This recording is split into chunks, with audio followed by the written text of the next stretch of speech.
I have just bought my first ever Lotus. This is a 2016 Exige S that I bought, I think quite cheaply, from CoPart. There are a few reasons why we'll get into. I have always wanted to own a Lotus, but I was never too keen on the original Elise with the 1.8K series engine.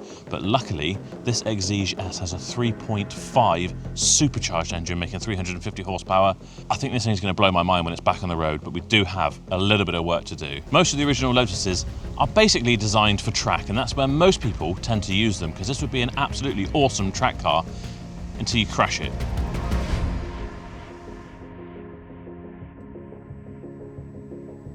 This has obviously had some kind of front end impact. Luckily, the damage really looks quite minimal. We just need to sort what essentially would be a wing and a headlight, but there is a bit of a Lotus tax. One of these headlights, brand new from Lotus, £2,500 plus VAT. If you want to find yourself a second-hand clamshell, which is this whole front end of fiberglass, you're looking at £4,000 plus. I'm hoping we can get this repaired, and I'm hoping that the headlight I've ordered from the Netherlands and is currently stuck in customs is going to be a lot cheaper than about £3,000. There's only one way to find out whether this is going to pay off. We need to get out of the rain, get it in the workshop, and I'm going to get this front end off and tell you what my plan is.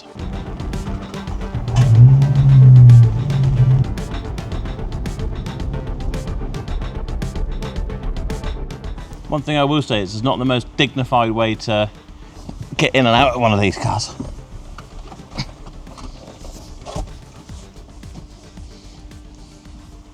Not very cool, is it? Getting in and out like that. Right, now we're in out of the rain, I can kind of give you a bit of a closer look at what's happened here. Obviously, we've had a front end collision. I think this was on track. I think I saw some bits of gravel in some of the parts in the car here. So I think this was someone's track toy. And when we get into the boot, which there is a boot on this, we will see other things that might give us that idea. But have a look at the inside, because it's actually really cool in here. Now that we're inside, you know what? I'll take this little roof section off. Then you just roll up your little fabric roof along with your plastic cross members. It will also be, if I have to get in and out of this car, an awful lot easier on my middle-aged sort of 17 stone frame, because it's not a particularly easy car to get in and out of. In fact, if you look down, Toby, and look how wide the sills are on this thing that you have to get across, and you pack this away, these just pop out. British engineering at its finest. It is a very Spartan interior. This is properly just a little track car. And even when I'm just driving it in, A, look how small the steering wheel is. It's tiny. And when you're driving it, it feels like it's a little go-kart. We've got these really, really cool bucket seats. It's got an automatic gearbox with flappy paddles, which I'm really excited to check out.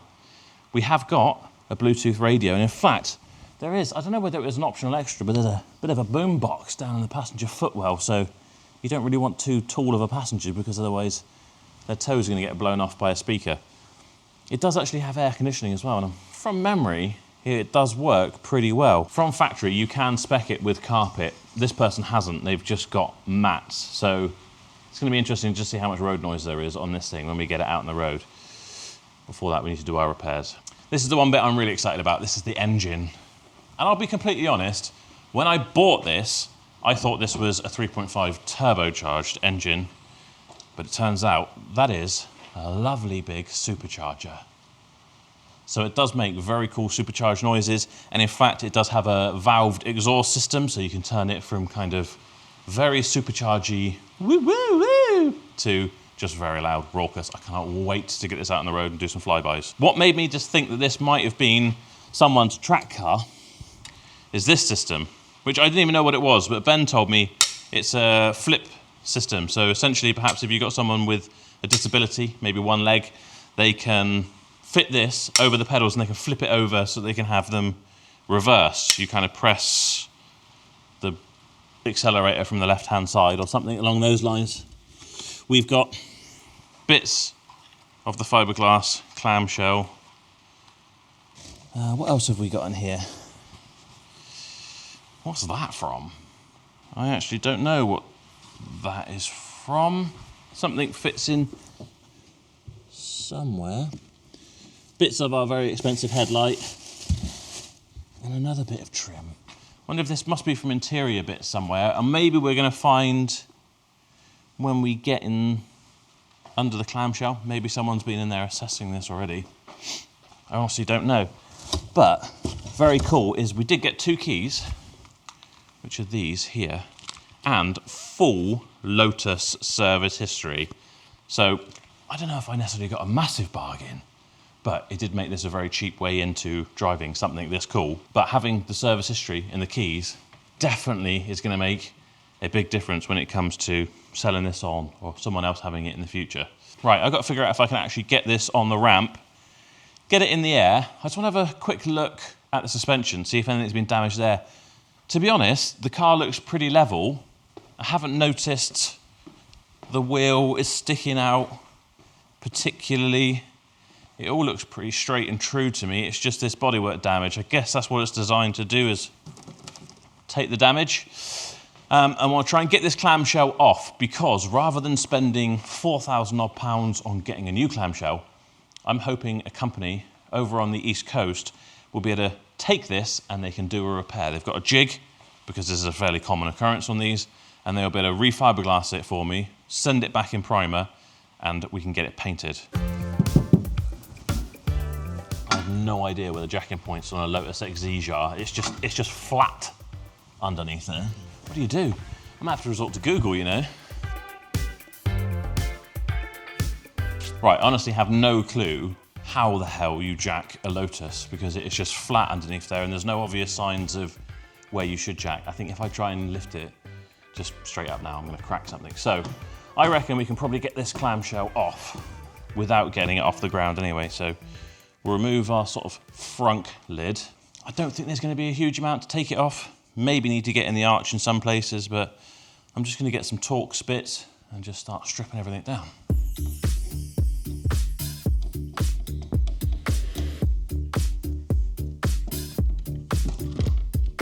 So this is my toolbox that I've used for years, as you can see from all the stickers from when I used to work on motorbikes.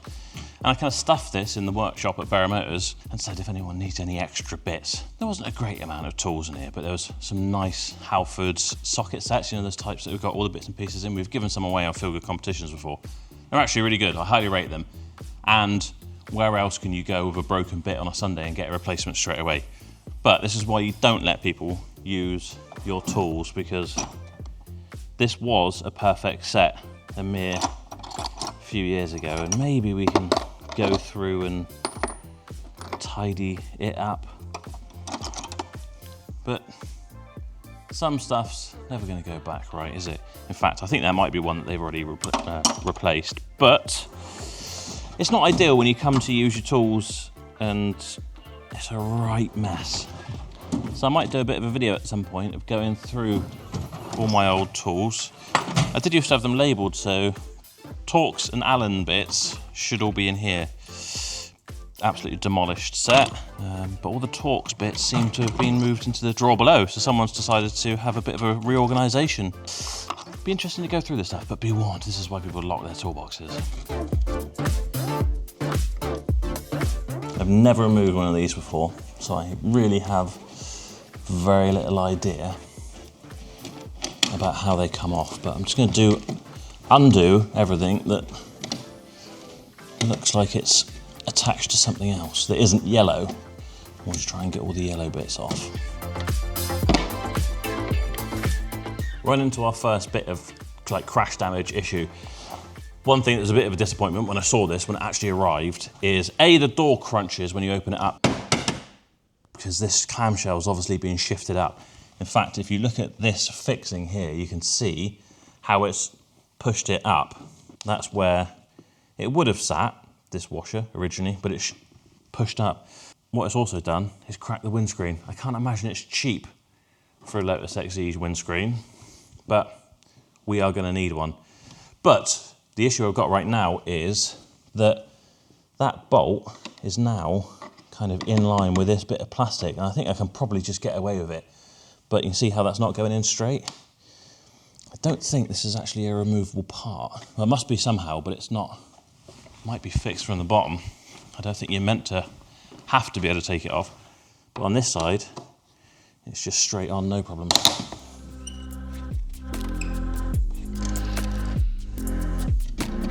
Now the reason I'm doing this time round I do want to get more hands-on, but Ben's actually away on holiday this week. And the reason that I bought this car is because of Ben's car outside, which you may or may not have seen in other videos, which is his 911 997, which is supercharged. So it's a 3.8 flat six, and he has fitted a supercharger to it. But he ended up getting some issues with the engine, let's say, and he needs to rebuild it. Well, I've never had a proper sports car before, anything like this that would be, you know, really a bit of a handful. And I've never been to the Nürburgring either. I will be going for the Motor Trade Millie very soon before this, but I thought maybe if I can fix this up myself, maybe not while Ben's away, but if I can make a good crack on it while he's away, and I can tell him, you know, he needs to spend a bit of time, sort his supercharged 911 out, and we will take these to the Nürburgring. In fact, I even sort of mentioned this idea to Rob Cubitt of Cubitt Cars. I'm calling you out, Rob. Pull your finger out. He's got supercharged, at least I think it's supercharged, Subaru Impreza, which is about 500 horsepower. Chops has got a supercharged MX-5 MGB GT, so we need to do like the supercharged tour of Germany. But I just want to get this fixed. I'm going to drive this. And it's going to be a little kick up the bum for Ben to get his sorted, because when he sees me flying around on this, making supercharged noises, he's going to be crying that his isn't fixed.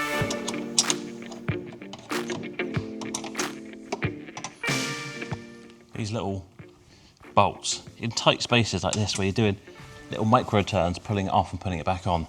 It'd be lovely if you had something that had like a ratchet in the end of it, and you could just go whack, whack. Add some of those, being replaced with that. Good old chrome, not even a chrome vanadium, a chrom vanadium. I've been robbed and someone's put a fake back in its place. I'm not bitter or anything, but any tool suppliers out there, hook a brother up. I've got a horrible feeling that in order to get the clamshell off, we're going to have to take this lower section off, which means taking the side skirt and lower quarter off. But I could be wrong. I'm going to keep looking for fixtures and probably resort to a YouTube video.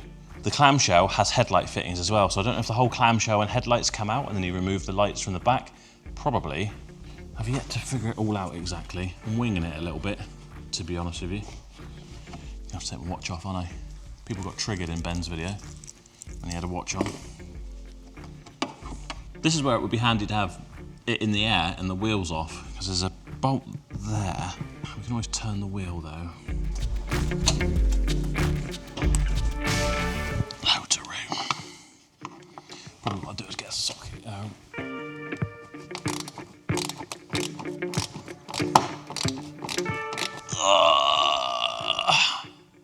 It's embarrassing. That's the same noise I make getting in and out of the car, actually. There's lots of guides for people with Elises. Hi everybody and welcome to the channel. I'll tell you what, Toby, I'll let you have a little break while you make me a cup of tea. And I'll go over there where the internet's good and we'll figure this out and we'll be back with a plan. Now, when this car's finished, if I've done a good job, there should be no sign that it's ever been involved in an accident before. And it's the sort of thing you need to look out for, because if you went and bought this car and you didn't know it had a crash before and it had a category marker against it, it's going to massively affect its value and you might end up spending more than you should do on it. That's why it's always really important you do a history check when you're buying a car, and that is exactly why I have developed my new web app called carbackground.co.uk. Head to the website and you can get absolutely loads of information completely free just using the vehicle registration. So our registration is Lima Juliet 66 Foxtrot Echo Kilo. We run that through the free checker. We can get loads of information from the vehicle model, how much MOT and tax is left on it. This one is completely out. It tells us the engine size, the age, the last recorded mileage, how much the tax is per year or 6 months. And we can also look at the MOT history to see what it might have failed on in the past and what it's had advised when it has passed, so you can get an idea of how well this car's been looked after. And if the car you've done a free check on is your own, you can add it to your garage so that you can keep track of all the information about it. You can upload your own picture to keep a track of that, and you can set reminders for your MOT and tax, so you don't end up doing the same things that I've done before and driving around without MOT. It's also where your paid reports will be saved, so like I've already done on this Lotus Exige, we can go to view details on this car. So in our report, it's going to show us a little avatar of the car, make sure it's actually the model that we're on. We've got the reg, we've got the VIN number, loads more information, how many owners, but most importantly, we've got the VDI check, which is going to tell us whether the car's got finance against it, whether it's got import data, whether it's got write-off data, stolen data, plate changes, and previous keepers, which, as we said, was 2 on this car. But most importantly is that red warning for write-off data. It tells us when it was written off, which was in May this year, category N, non-structural damage, and it was with Equity Red Star motor policies. Now, if I was looking at buying this car, I'd know now that it has a category marker against it. It's a Cat N car, and I would be offering a lot less money than I would do if it was a clean car. On top of that, you can also download the report from there, which will be emailed to you as well, which is actually a very neat form, if I do say so myself. You can download this as a PDF, or you can print it if you're selling your car to give your buyer peace of mind that your car doesn't have any hidden history. And right now, if you use the code that's saved on the screen, you can get yourself a full history check for just £5. So check out carbackground.co.uk.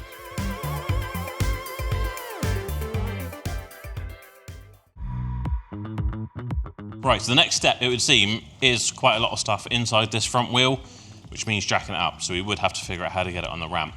But in order to get it on the ramp, you've got to take under trays off. I'm getting annoyed with this car already. But what we can do is jack it up and take this front wheel off. We can do one side and then do the other. But the next problem I've got is that I can't find the locking wheel nut key. So I've gone and dug through the stables and found, I know that I had a Dynamec locking wheel nut tool remover. Locking wheel nut tool remover? Locking wheel nut remover tool. And I have checked, we've got one blank in here. So if you don't know what this is, basically you get a brass fitting, you'll fit into your thing there, and you'll basically just hammer it into your locking wheel nut key. So lucky for me, the one blade that we've got is the right type, the double-ended. And you fit it into this thing, kind of hammer it into, you've got the shape, and then you use the impactor to shock it out. We've only got one, so we've got one shot at it, but the good news is it will take all of them out, and then we can replace them probably just with normal wheel nuts. So I'm going to give this a go. I'll be honest, I've never actually used this myself, but over the years, I know it's been pretty good. I bought this for Borough Motors because we'd always get cars in for stock.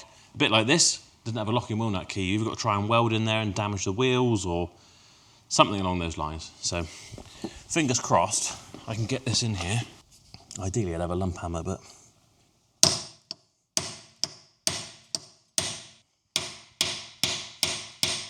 So that looks pretty good. Next, we take this impactor. So, old school item, you might not know what this is, but essentially, it's actually a really good bit of kit. Use these same for like the screws that go through discs.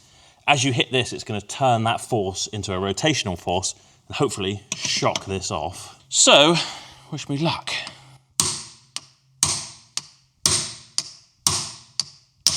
I'll tell you what, while we're here, let's have a look. See, this is the locking wheel nut thing that's forming. I reckon we probably want to put that back in. And maybe we'll get a bigger hammer. It's so hard, my hammer's falling apart. It wasn't in the best shape anyway, to be fair. Okay, that's definitely in there better. Let's give it another go.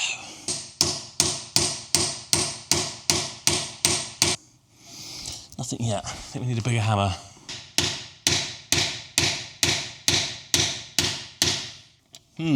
Do I brave it with the gun? I could spin this bit of brass round and completely ruin it, but... There we go. Look at that. It's on the wonk a little bit, but one locking wheel nut kind of out. We'll figure getting that out in a minute, but that has saved me a lot of time and nuisance. Now we can jack this side up, take this wheel off. Hopefully I can just take everything out from this side. Then we'll switch over to the damaged side, do the same thing, and hopefully we can get the front off without having to put it on the two-post ramp, because there's a lot of bolts under there that I'd need to get to, and they're not easy to get to. So this is our marked jack point. This will lift both wheels, this side, off the ground. One thing I will say is, although we couldn't find the locking wheel nut key, it's a good job we found the little star thing, otherwise it would have been another problem.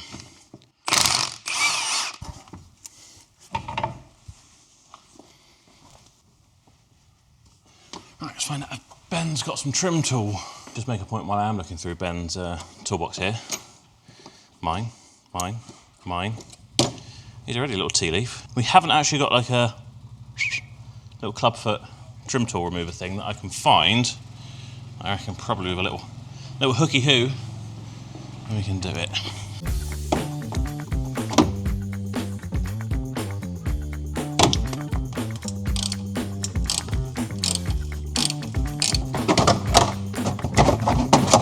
I think basically what we need to do now is we can disconnect the headlights and the whole lot should come out.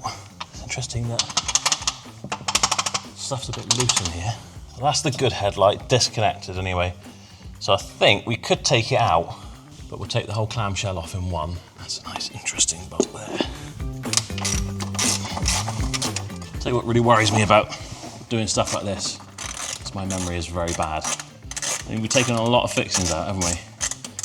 I know that stuff will line up and you'll think, well, what was in that hole? I'm trying to make a mental note. Hello?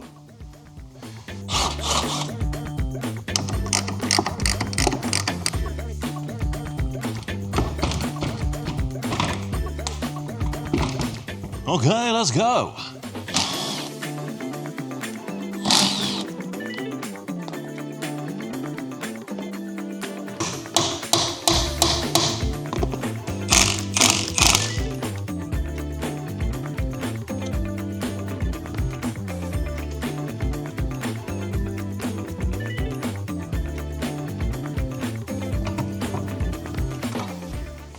So most of this arch line has fallen out because it's ripped through all the fixings here when it's had a whack.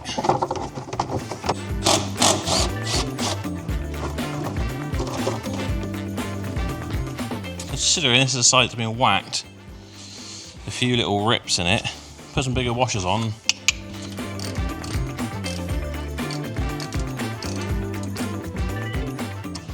And one of these things just undoes.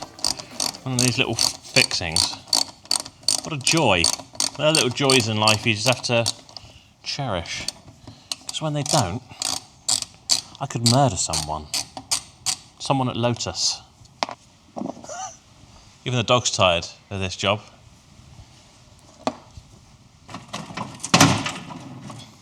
Right, we got that really awkward, pain in the arse one to do in the door shut. And then, I'm probably going to be very wrong, but I feel like we could be close to... Let me just take the... just unplug that. We won't want to damage it or we take it off.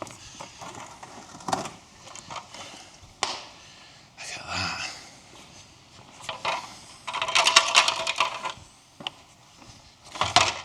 Art.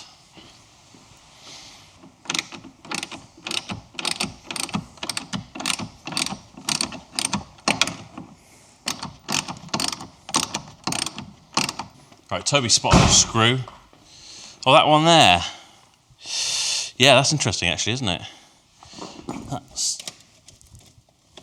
I think that might just be holding on some of the... like this sort of bumper thing. It should all come with it. Could be wrong, it's happened before. Yeah.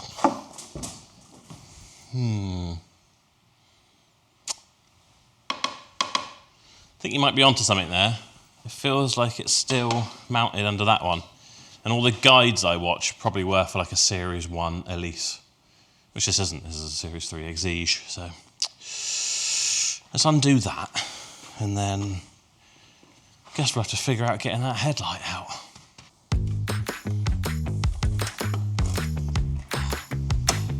It's another one of those crappy clips in there. I'm having to hold it with my fingertips to stop it spinning, which isn't very pleasant. Considering we found that bolt under the headlight, I think I'm going to have to do the other side, but in order to do that, I'm going to put this wheel back on to drop this down, take the jack round there to jack that side up, and do it all again.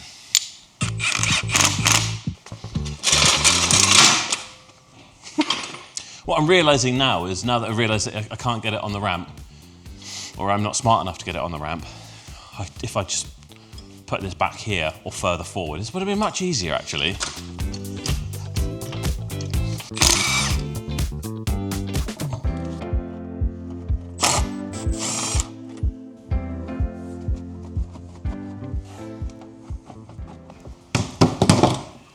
Like that.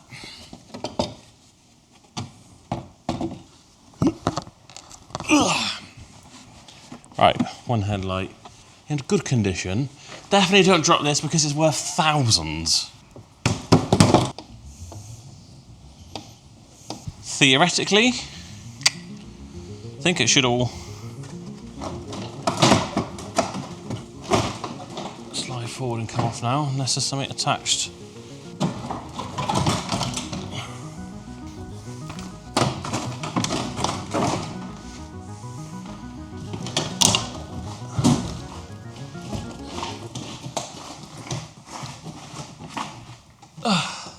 Easy as that.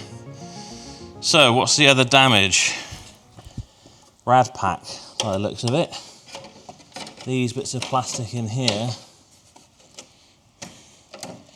It's that radiator. I noticed that radiator was pushed through this grille, and I wondered if that was just how it was, but that radiator bracket has obviously been bent back. To be fair, the left-hand one's pretty crispy. I think we'll end up replacing both. Suspension, despite having a bit of surface corrosion, which we can clean up, actually doesn't look bent at all. Just this sort of stuff. That was a lot harder work than I was expecting it to be. I'm going to get this out of the workshop so we can have a bit of a tidy up, and then I can plan exactly what other parts I need to order while that is off being repaired.